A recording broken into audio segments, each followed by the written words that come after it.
ನಮಗೆ ಈ ಆರ್ಥಿಕ ಹೊಡೆತ ಸಹಿಸಲು ಆಗ್ತಾ ಇಲ್ಲ.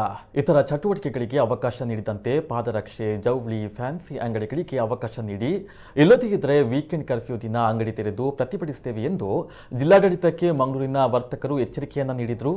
ಈ ಮಧ್ಯೆ ಜಿಲ್ಲಾಧಿಕಾರಿಗೆ ದೂರವಾಣಿ ಕರೆಯನ್ನ ಮಾಡಿ ಜೌಳಿ, ಫ್ಯಾನ್ಸಿ, ಪಾದರಕ್ಷೆ ಅಂಗಡಿ ಮಾಲಕರ ಸಂಘದ ಅಧ್ಯಕ್ಷ ಸಂತೋಷ್ ಕಾಮತ್ ಕೊರೋನಾ ಕರ್ಫ್ಯೂನಿಂದ ವ್ಯಾಪಾರಿಗಳಿಗೆ ಆಗ್ತಾ ಇರುವ ಕಷ್ಟ ನಷ್ಟಗಳ ಬಗ್ಗೆ ಹೇಳಿಕೊಂಡಾಗ ಜಿಲ್ಲಾಧಿಕಾರಿ ಸ್ಪಂದಿಸಿದ ರೀತಿ ಮೆಚ್ಚುಗೆಗೆ ಪಾತ್ರವಾಗಿದೆ.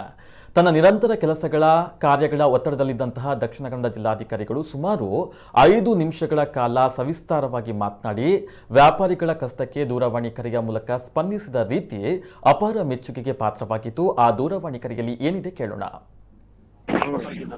ಹಲೋ ಸರ್, ಸಂತೋಷ್ ಕಾಮತ್ ಅಂತ 2 ನಿಮಿಷ ಮಾತಾಡ್ಬೋದಾ? ಇಲ್ಲ, ಹೇಳಿ ಸರ್. ನೋಡಿ ನೋಡಿ ಸರ್, ನಾಳೆ ವೀಕೆಂಡ್ ಕರ್ಫ್ಯೂ ಇದೆ. ನಮ್ಮವರೆಲ್ಲ ತುಂಬಾ ಕಷ್ಟದಲ್ಲಿದ್ದಾರೆ ಸರ್. ಅವರಷ್ಟಕ್ಕೆ ಅವ್ರ ಅಂಗಡಿ ಓಪನ್ ಮಾಡ್ಲಿಕ್ಕೆ ನೀವು ನಿಮ್ಮ ಅಟ್ಲೀಸ್ಟ್ ನೋಡಿ, ತೊಂದರೆ ಆದ್ರೆ ರಶ್ ಆದ್ರೆ ನೀವು ಆಕ್ಷನ್ ತಗೊಳ್ಳಿ. ಬಟ್ ಆದ್ರೆ ಅವರಷ್ಟಕ್ಕೆ ಒಂದು ಓಪನ್ ಮಾಡಿ, ಒಂದು ರಿಕ್ವೆಸ್ಟ್, ಹ್ಯುಮ್ಯಾನಿಟಿ ಬೇಸ್ಡ್ ರಿಕ್ವೆಸ್ಟ್ ನೋಡಿ. ಒಂದು ನಾವು 99% ನಾವು ಮುಂದಿನ ವಾರದೊಳಗಡೆ ನಾವು 2% ಒಳಗಡೆ ಹೋಗ್ತೀವಿ ನಾವು.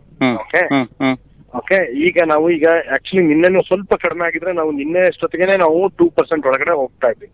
ಇವತ್ತು 2.04% ಇದೀವಿ ನಾವು. ಓಕೆ, ಮುಂದಿನ ವಾರದಲ್ಲಿ ಡೆಫಿನೆಟ್ಲಿ ಅದು ರೆಡ್ಯೂಸ್ ಆಗುತ್ತೆ. ಮೇ ಬಿ ಅವಾಗ ನಾವು ಜನಪ್ರತಿನಿಧಿಗಳ ಮುಖಾಂತರ ನಾವು ಸರ್ಕಾರಕ್ಕೆ ರಿಕ್ವೆಸ್ಟ್ ಮಾಡಿ ವೀಕೆಂಡ್ ಕರ್ಫ್ಯೂನ ತೆಗೆಯೋದಕ್ಕೆ ನಾವು ರಿಕ್ವೆಸ್ಟ್ ಮಾಡ್ಕೋಬಹುದು.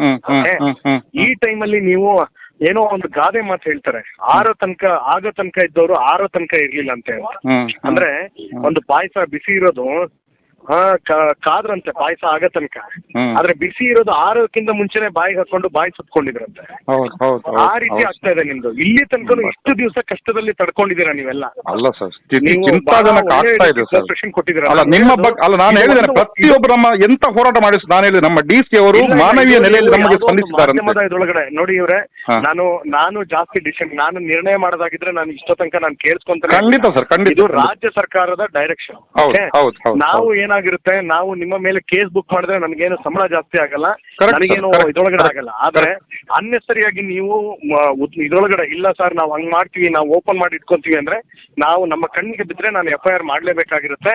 ಅದು ನೀವು 6 ತಿಂಗಳು 7 ತಿಂಗಳು ನೀವು ಕೋರ್ಟಿಗೆ ಅಲ್ದಾಡಿದ್ರೆ ನಿಮ್ಗೆ ಅವಾಗೆಲ್ಲ ಗೊತ್ತಾಗುತ್ತೆ.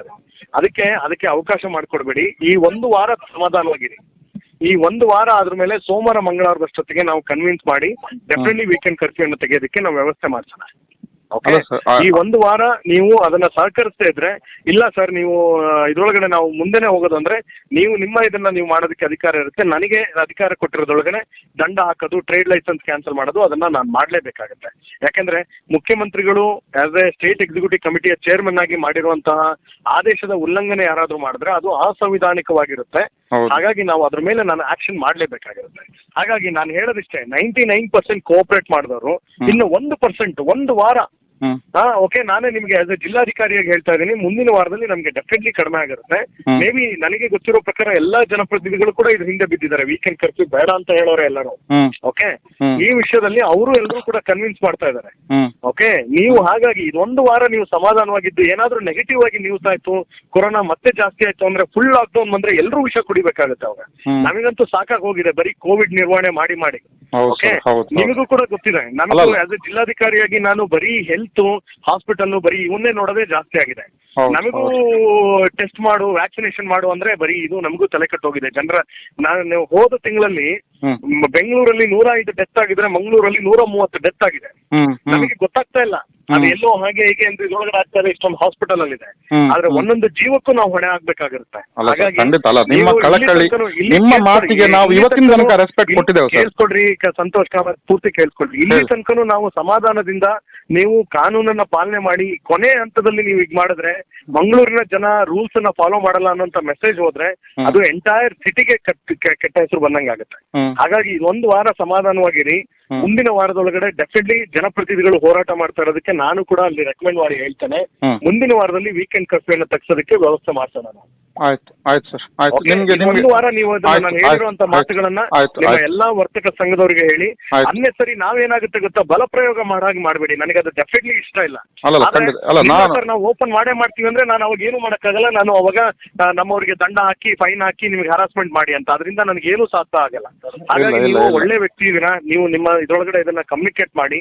ಇದು ಒಂದು ವಾರ ಸಮಾಧಾನವಾಗಿದ್ರೆ ಮುಂದಿನ ವಾರದಲ್ಲಿ ಎಲ್ಲಾ ಸರಿಯಾಗುತ್ತೆ. ಆಯ್ತು ಸರ್ ಆಯ್ತು. ನಾನು ನಿಮ್ಗೆ ಇಷ್ಟು ದಿನ ನಿಮ್ಮನ್ನು ನಾನು ತುಂಬಾ ಗೌರವಿಸಿದ್ದೇನೆ. ನೀವು ನಮ್ಮ ಊರು ಬಿಟ್ಟು ಜಿಲ್ಲೆ ಬಿಟ್ಟು ಬೇರೆ ಕಡೆ ಹೋದ್ರೂ ಕೂಡ ನಾನು ನಿಮ್ಮ ಸೇಮ್ ಗೌರವ ಇಟ್ಕೊಳ್ತೇನೆ. ಅಲ್ಲ ಅದು ಖಂಡಿತ ನಮ್ಮದು human relation sir, humanity first ನಮ್ಮದು. ಆಯ್ತಾ ಸಂತೋಷ್ ಅವರೇ, ನಾನು ನಿಮ್ಗೆ ಆ ಪಾಯಿಂಟ್ ಎಲ್ಲ ಹೇಳ್ತಿದ್ದೀನಿ. ನನ್ನ ಒಂದು ಈಗ ಮುಂದೆ ಮತ್ತೆ ಏನಾದ್ರೂ ಜಾಸ್ತಿ ಆದ್ರೆ ನಾನು ಏನು ಹೇಳಕ್ಕಾಗಲ್ಲ. ಬಟ್ ನನ್ನ ಒಂದು ಇದ್ರ ಪ್ರಕಾರ ಮುಂದಿನ ವಾರದಲ್ಲಿ ಇನ್ 2 ದಿವಸದಲ್ಲಿ ನಮ್ದು 2% ಒಳಗಡೆ ಬರುತ್ತೆ ನಮ್ದು.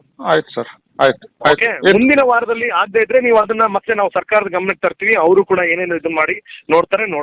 ಆಯ್ತು ಸರ್. ಒಂದು ವಾರ ಸಹಕರಿಸಿ. ಆಯ್ತು. ಮತ್ತೆ ಒಂದು ನಿಮ್ಮದೇ ಪರ್ಮಿಷನ್ ಕೇಳೋದು. ಈಗ ನಾನು ನಿಮ್ಮ ಹತ್ರ ಮಾತಾಡಿದಲ್ಲ, ಈ ವಾಯ್ಸ್ ರೆಕಾರ್ಡಿಂಗ್ ಅನ್ನು ನಾನು ನನ್ನ ಗ್ರೂಪ್ ಅಲ್ಲಿ ಶೇರ್ ಮಾಡ್ಲಲ್ಲ? ಅದನ್ನ ಏನಪ್ಪ ನಾನು ಅದನ್ನ ಹೇಳಕ್ಕಾಗಲ್ಲ. ನೋಡಿ, ನಿಮ್ಮ ಬಗ್ಗೆ ನಾನು ಪರ್ಸನಲಿ ನಂಗೆ ತುಂಬಾ ರಿಗಾರ್ಡ್ಸ್ ಇದೆ. ಅದ್ರ ಬಗ್ಗೆ ನಾನು ನಿಮ್ಗೆ ಹೇಳಕ್ಕಾಗಲ್ಲ. ಅಲ್ಲ, ನಮ್ಮ ಗ್ರೂಪ್ ಅಲ್ಲಿ ಮಾತ್ರ ನಾನು ಕಮೆಂಟ್ ಮಾಡಿದೆ. ನಾವು ಅವರಿಗೆ ಒಂದು ಧೈರ್ಯ ತುಂಬಿದ್ದೇವೆ. ಅದನ್ನೇ ಹೇಳದಲ್ಲ, ನಾನು ನಿಮ್ಗೆ ಮಾಡಿ ಅಂತಾನು ಹೇಳಕ್ಕಾಗಲ್ಲ, ಮಾಡಬೇಡಿ ಅಂತಾನು ಹೇಳಕ್ಕಾಗಲ್ಲ. ನಿಮ್ಗೆ ಏನು ಸರಿ ಅನ್ಸುತ್ತೋ ಅದು ಮಾಡಿ. ಆಯ್ತು ಸರ್ ಆಯ್ತು. Okay thanks for your concern sir. Okay.